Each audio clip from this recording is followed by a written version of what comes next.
30 de maio. Excesso de cautela. Quem fica observando o vento não plantará, e quem fica olhando para as nuvens não colherá. Eclesiastes capítulo 11, verso 4. Prudêncio era jovem quando resolveu adotar o significado de seu nome como filosofia de vida. O pai, cujo slogan era "Seguro morreu de velho e ainda morreu", transmitira-lhe uma boa herança e um DNA concentrado em precaução. Assim, o rapaz passou a avaliar detalhadamente as implicações de suas possíveis decisões ou indecisões. Num sábado à tarde, foi para a igreja e viu uma moça encantadora que sorriu para ele. Num lance de ousadia, chegou a pensar na remota possibilidade de falar com ela.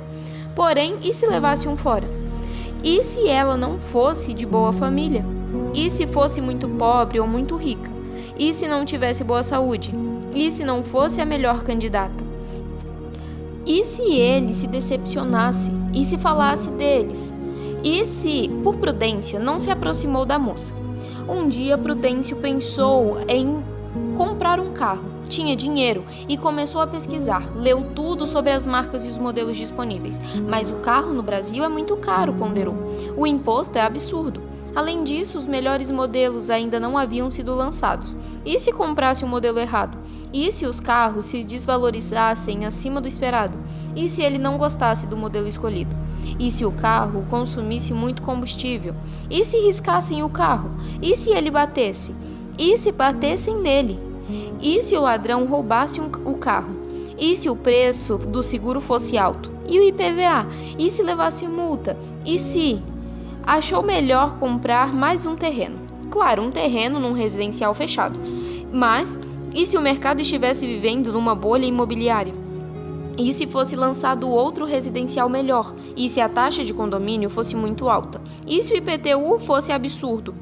E se os vizinhos fossem chatos? E se? Prudêncio ainda está solteiro, andando a pé e morando no mesmo bairro. Você é uma versão 2.0 de Prudêncio? Então precisa ouvir o conselho de Salomão. Para o sábio, se você não correr riscos, não terá recompensas. No verso de hoje, ele diz que quem observa demais o clima acaba não plantando e, portanto, não colhe.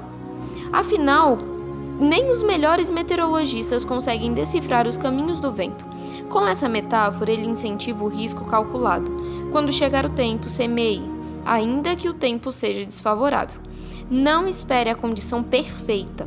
Não é porque coisas ruins podem acontecer que você vai ficar de braços cruzados. Por mais cauteloso que seja, você nunca terá controle sobre tudo. E por isso, tome uma atitude radical hoje, sem ultrapassar os limites do bom senso. Não fique com medo de tentar e fracassar. O fracasso é 100% certeza apenas se você não tentar. A vida não deve ser uma monotonia controlada pela desconfiança. Um beijo e até amanhã.